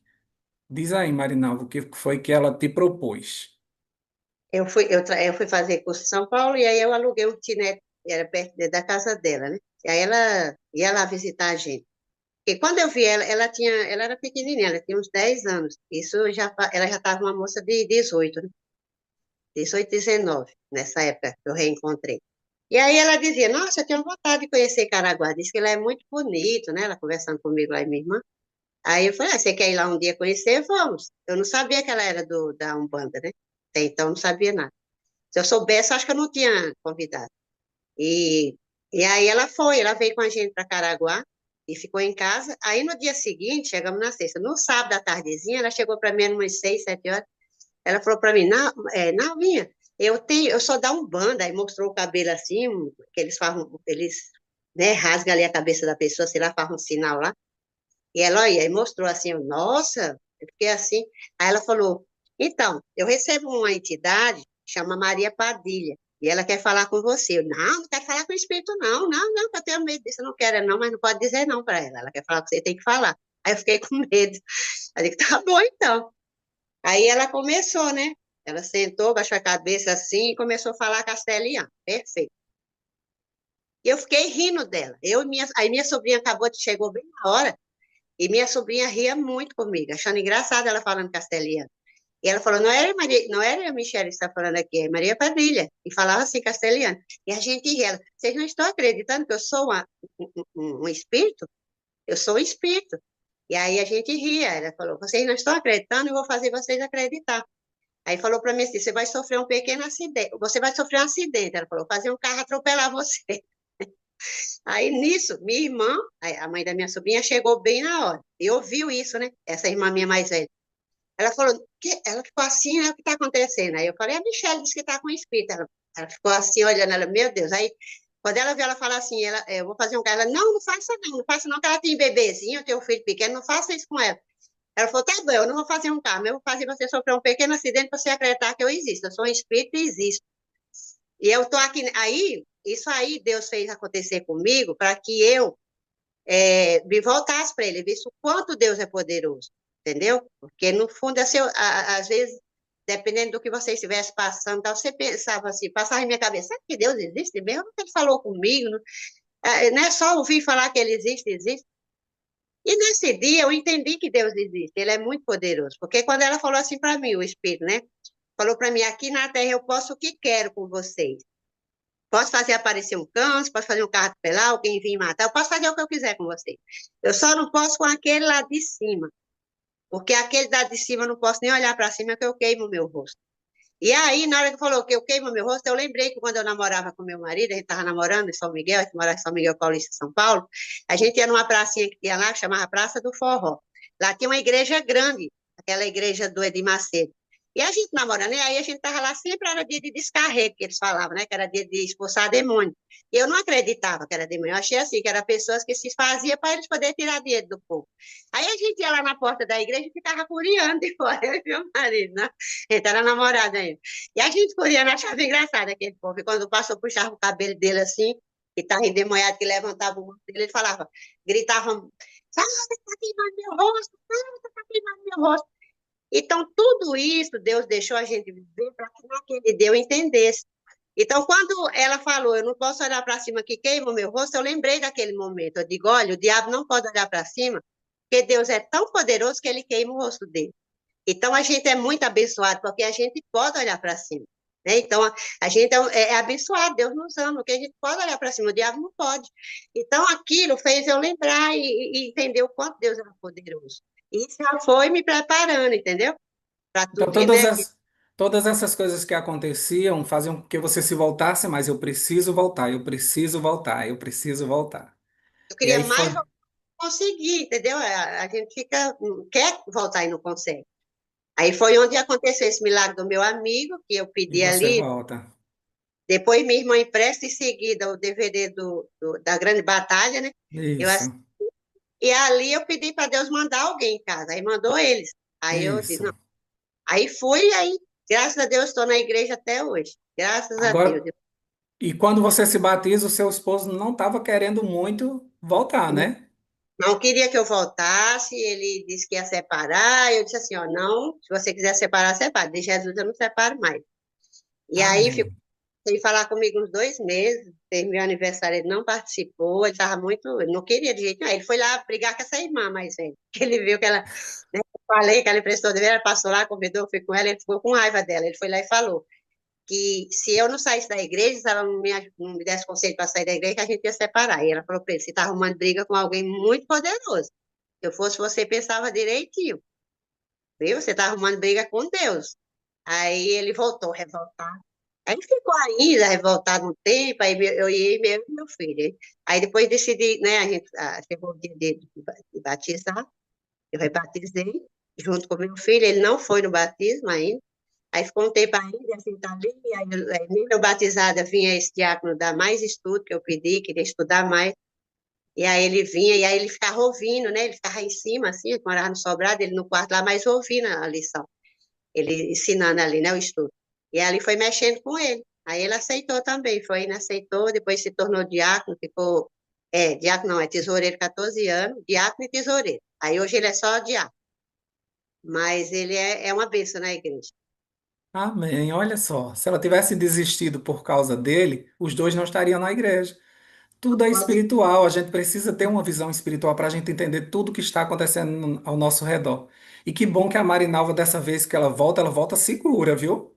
Porque ela não sai mais, ela sustenta ali e ela diz ao marido: entre você e Jesus, eu escolho Jesus. Falei, é difícil, né? Dói, mas eu digo, não, Jesus, eu não deixo mais Jesus. Se você quiser vir comigo para a igreja, se não for querer, então, felizmente. Mas ele ficou ainda ali brigando de mal, enchendo o saco daqui e dali, mas não quis separar, não. Até o dia que Jesus conquistou ele e trouxe ele também. E hoje existe uma igreja aqui linda, aqui no bairro aqui do Jardim Eularia. Eu moro aqui na Martim de Sá, mas eu frequento lá porque é mais perto. E meu irmão, que foi ali a semente, né? Por causa dele, que fez esses irmãos da estuda ali alugou um pontinho depois, e ali começou a irmã Tereza e o outro irmão. Esse outro irmão da dó, é o irmão Valdeci, ele foi uma benção também. Ele vinha com a irmã Tereza e tal, mas só que ele acabou saindo, ele está na igreja, ele está na Adventista da Promessa. Mas a igreja hoje está enorme. Depois veio o Guiminho, o Guimarães, que é um irmão abençoado, a gente chama ele de pequeno grande homem, porque ele é pequenininho, mas tem uma fé, é igual Davi. É homem de fé aquele, viu? A igreja ali com pouquinha gente, ele ficava jejuando todo sábado, ele ficava o dia inteiro na igreja em jejum, para Deus mandar a pessoas para a gente dar estudo, para trazer pessoas para a igreja. E aí hoje a igreja, graças a Deus, é uma bênção. Graças a Deus. Amém. Amém. É que você tem quantos anos de igreja agora, Marinalva? Olha, eu me rebatizei em 2007. Estamos em 2025, tem o quê? Tem 18, né? 18 anos. 18 Então, anos. então, nesse tempo todo de igreja, aí você vem ter contato com a Sala 57. Como foi isso? É isso, aí eu tive contato, tem um irmão Janils, que é bênção, ele é uma bênção, esse irmão. Ele mandou para mim o link, né? Falou, olha, Nalvinha, assista aí que essa sala é maravilhosa, bem espiritual, você vai amar. Aí comecei a assistir e gostei, eu senti a presença do Espírito Santo na sala, né? Nos pastores, nas pessoas ali, e tudo que acontece na sala. Você vê que o Espírito Santo está ali. E ali eu comecei a fortalecer mais na minha fé. Cada dia mais eu assistindo, fortalecendo mais. E eu tenho um amor muito grande na sala 57. Falei já para muita gente, falo para as pessoas que eu conheço, que não é da igreja, que não conhecem, eu digo, ó, você quer conhecer a palavra de Deus e se familiarizando com Jesus, conhecendo ali, sabe? Você vai se apaixonar por Cristo. E aí eu vou falando para as pessoas, para elas assistirem. E as que assistem, fala para mim que gostam e continuam assistindo, né? Continuam assistindo, graças a Deus. Aí Que é você me disse que aprendeu a orar mais, você aprendeu a amar as pessoas. Agora você se coloca no lugar das pessoas para entender o porquê elas estão se comportando daquela forma. Você aprendeu a ter comunhão com Deus aqui na sala. Você aprendeu do poder da oração, não é isso? isso, eu descobri o quanto é importante orar, o quanto é importante buscar Deus todo o tempo que a gente puder, e estar em oração, que é a respiração da alma, sabe, o Espírito Santo trabalha mais em mim hoje, sabe? Eu sinto vontade de fazer as coisas quando. Aí eu vi o pastor Wagner falando, lá, como você falou nesse ano, né? Tem lá que ele fala tudo que a gente tem que fazer. Falando, vai, né? Pregue, vai no seu vizinho, você tem que conquistar tantas pessoas. E aquilo nos ajuda, né? Dá ânimo a fazer. Então, isso foi maravilhoso. Aí eu comecei, né? Obedecer ali, né? A lista ali. E isso ajuda a gente, fortalece. Você se Aí, solta mais no isso. evangelho. Aí, com toda essa experiência, nesse auge, nesse conhecimento maravilhoso, você adoeceu. Você Eu teve necessidade de fazer uma cirurgia. Me conta a tinha, experiência dessa cirurgia. tinha até esquecido, por isso que é bom, né? Você guardar. Eu tive um problema de saúde, endometriose. Eu senti muito, eu sofri muito, muito. Nossa, foi um sofrimento que eu não queria que ninguém passasse na vida. Eu fiquei muito. Uma dor horrível que eu sentia. Eu sentia uma faca furando de cima para baixo, o tempo, todo mês, todo mês. E era um sofrimento grande. Eu passava no médico e nada, e nada. E aí chegou um dia que eu não aguentava de dor, não aguentava de dor. E aí eram umas 2 horas da manhã, eu levantei, ajoelhei na cama e comecei a chorar. Eu, Senhor, tem misericórdia de mim. Senhor, tem misericórdia de mim. Só o Senhor pode me ajudar, Senhor. Me ajuda. Isso eu já, né, já na igreja. Já. E aí eu pedi a Deus ali, orei, chorei muito, porque eu não aguentava de dor. Eu disse, o Senhor pode, se o Senhor quiser, o Senhor pode. O Senhor, médico dos médicos, me ajuda. Ou o Senhor me cura, porque eu sei que o Senhor pode curar, ou o Senhor, se o Senhor achar melhor que seja os médicos, o Senhor vir através dos médicos para mim fazer a cirurgia melhorar, então que seja. Mas faz alguma coisa por mim. E ali, foi dormir de novo, aí a hora que eu dormi, eu sonhei, né? Uma voz linda, uma voz que eu nunca ouvi aqui na Terra e homem nenhum fala naquela voz. Uma voz linda. E aquela voz disse para mim, vá amanhã no SEM, que é um posto de saúde que tem geral aqui em Caraguá, né? Tem uns postinhos nos bairros, mas tem um que é no centro aqui, geral, que é das especialidades. E aí eu fui, aí ele falou, vai amanhã no SEM e procura a enfermeira chefe lá, ela que marca, né, a cirurgia. Vai lá que eu já resolvi tudo para você fazer sua cirurgia. Aí falou assim para mim, quando você estiver na cirurgia, não se preocupe, fique tranquila, eu vou estar com você todo o tempo. Aí, quando foi de manhã, acordei, me arrumando, e meu marido disse, mano, eu vou lá no SEM, sonhei. Deus falando para mim no SEM que ele já resolveu tudo, que eu vou operar. Ele, você tá doido, Ana Bento? Sonhou, isso é um sonho. Eu digo, um sonho não, Deus falou comigo no sonho. Que nada, me deixa ser doido. Vamos lá, tem que ir no SEM, Deus mandou, eu vou no SEM. Era Deus, era uma voz linda, falou comigo, eu vou, me arrumei e fui. Aí ele foi comigo, me levou, aí fomos. Cheguei lá, perguntei, chegou a enfermeira que eu já conhecia, né, que sempre passava no médico, ela auxiliava. Aí eu perguntei ela, né, falei, Kátia, onde que é a enfermeira? Qual é a enfermeira aqui que marca a cirurgia? Ela falou, ela tá ali, aqui, ó, nessa rua de trás, ali e tal, nesse postinho ali, ela tá trabalhando lá, ela marca lá. Eu digo, tá bom. Ela, mas não adianta você ir lá não, que não tá marcando. Eu, como assim? Que mudou a empresa aqui, que tá contratando médicos, então eles não estão marcando nada agora.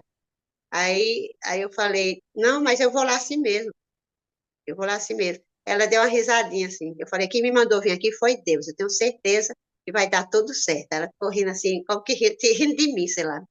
Aí foi. Chegando lá, eu vi a enfermeira muito brava, estava brava com os funcionários dela na sala, e eu fiquei ali na porta esperando. Fiquei uns 40 minutos. E ela brigando lá, uma confusão, não sei o quê, arruma aí, sem querer. Aí passou 40 minutos, ela abre a porta, a mulher estava num estresse total.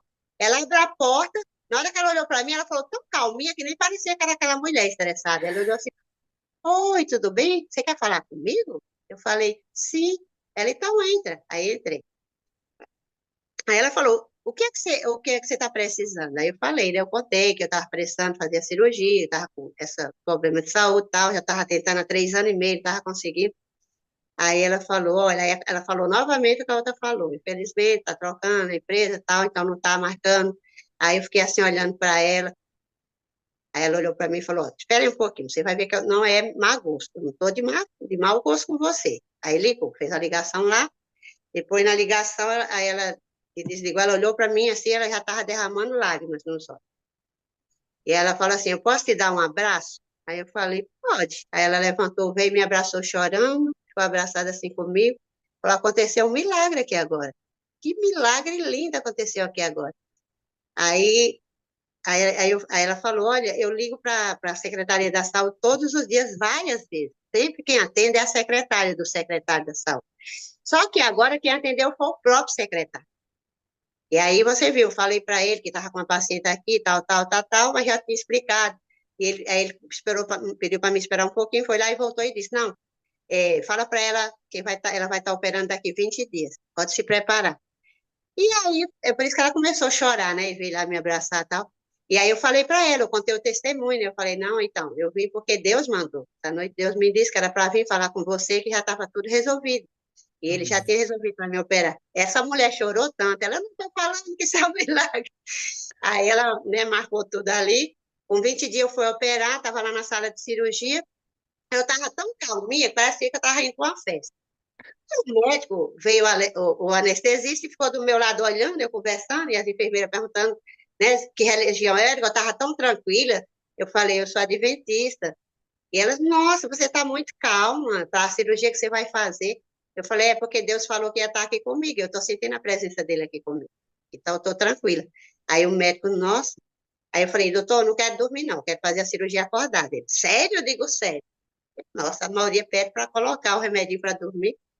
Aí ele não deu, não dormi, não. Eu assisti todo, fiquei ali escutando tudo que os médicos falavam durante a cirurgia, tranquila. Parecia que eu não estava ali fazendo cirurgia. E foi tão bom, e Deus estava presente ali comigo de tal maneira que quando eu operei 7 horas, saí da cirurgia, foi bem rapidinho. Ele falou, nossa, essa cirurgia sua costuma demorar tanto tempo. E hoje foi bem rapidinho, que coisa abençoada. E o médico que me operou, fiquei sabendo que era ateu. Ele era ateu, tá? Mas eu falei para ele, doutor, Deus disse que ia estar comigo aqui hoje, e ele tá. Então fique tranquilo, faça a cirurgia em paz, porque Deus está com o senhor. Ele vai abençoar em tudo. Aí no final ele falou, realmente, Marinal, foi tudo uma benção, muito rápido. Aí, 7 horas, quando foi 3 horas, ele foi me ver de novo na sala de cirurgia. E ele ficou bobo na hora que ele olhou assim a cirurgia, parecia que estava cicatrizada. Ele falou, nossa, tá parecendo que está cicatrizada. Claro que por dentro não está, né? Você sabe que por dentro ainda vai demorar, tal, tem que ter cuidado, mas tá uma benção a sua cirurgia. Falei, Deus disse que está comigo todo o tempo. E eu falava o nome de Deus, eu testemunhava sempre. Aí depois que eu fui para casa, fiquei lá, veio a médica do posto e me ver lá em casa, e ficou boba também, que ela disse que outras que operou no mesmo dia estavam inflamadas, outras depois, outras uma coisa. Ela disse, nossa, você vê, você parece estar sã. Aí eu falei, doutor, porque Deus disse que ia estar cuidando de mim, e ele está cuidando de mim. E aí, passados 15 dias ali, eu estava me sentindo tão bem, que eu teve uma hora que eu quis subir na cama, fui pegar não sei o quê, e eu coloquei a perna de vez na minha cama alta, a cama box, eu coloquei a perna e subi de vez. Tinha 15 dias só de cirurgia. Então, eu senti uma dor forte na cirurgia. E aquela dor forte ficou, e eu não aguentava, e eu dormia chorando sem aguentar aquela dor, e aquela dor. Aí eu não aguentei, chegou a noite assim que eu não aguentei, aí levantei, ajoelhei com muita dificuldade, com muita dor, e ajoelhei ali e falei assim, Senhor, me perdoe, o Senhor cuidou de mim, o Senhor me ajudou, operei, eu estava tão bem, Senhor, eu sei que foi culpa minha, eu subi na cama, eu estava tão bem que eu esqueci que estava operada, Senhor, me perdoe, me ajuda, Pai, só o Senhor pode me ajudar, quebrou algum ponto lá dentro, me ajuda, restaura, Senhor, eu pedi a Deus ali chorando, aí fui deitar, a hora que eu dormi eu sonhei, e chegavam dois homens, o pai e o filho. O pai, né, os cabelos grisalhos, aquele rosto que parecia pêssego, aquela pele perfeita, todinho de branco. Ele e o filho, os dois iguais, pele perfeita. Nossa, muito linda a pele, era diferente. E aí ele chegou para mim e falou assim: Olha, deita aqui nesse sofá. Eu deitei. Aí ele colocou a mão em cima da minha cirurgia. Aí falou assim: Olha, e agora levante e não faça mais nada, deixe de ser arteira. Você tem que ficar quietinha até completar os 40 dias, menino. Aí eu, tá bom, pode deixar. Aí nisso acordei. Oxe, daquele sonho para cá, não senti mais dor nenhuma, mais nada, nada, nada. Ou seja, Deus, ele me Amém. abençoou com a cirurgia, cuidou de mim, e mesmo eu estragando tudo ali, ele foi lá de novo e restaurou. Então, como que Amém. Deus desse, me diz? Não tem como não ter fé, não tem como não acreditar, não tem como se doar a Deus dessa maneira, porque Ele é maravilhoso. Deus é maravilhoso. Amém, amém, amém. Glória a Deus. Esse Deus tem visitado a Marinalva, esse Deus tem nos visitado, esse Deus tem prometido fazer os milagres que nós precisamos, mesmo que você esteja passando por dificuldades, mesmo que você muitas vezes não creia, mas existe um Deus que está tentando o tempo todo alcançar o teu coração. A fé da Marinalva agora não é mais aquela que passa 9 meses na igreja e vai embora. Agora é uma mulher firme nos pés do Senhor, aprendeu aqui na sala a crer no Espírito Santo e ela tem a certeza agora que o Espírito está em tudo que ela faz. É impressionante que eu acho que ela deve ter um ministério com pessoas que não são da igreja.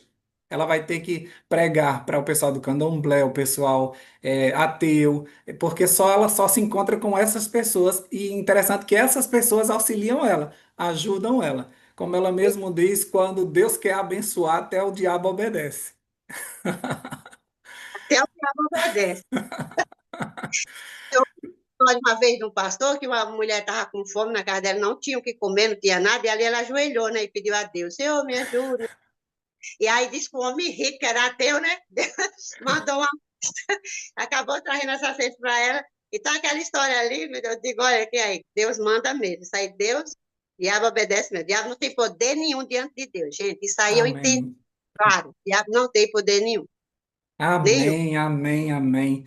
Adorei conhecer tua história. Agora, só que a gente não tem mais tempo para contar mais coisa, mas que bom que você trouxe para a gente essa alegria e essa certeza de conhecer Deus, não agora mais de ouvir falar, mas você viu, você teve uma experiência forte com Ele, e é por isso que você se mantém firme do lado dele.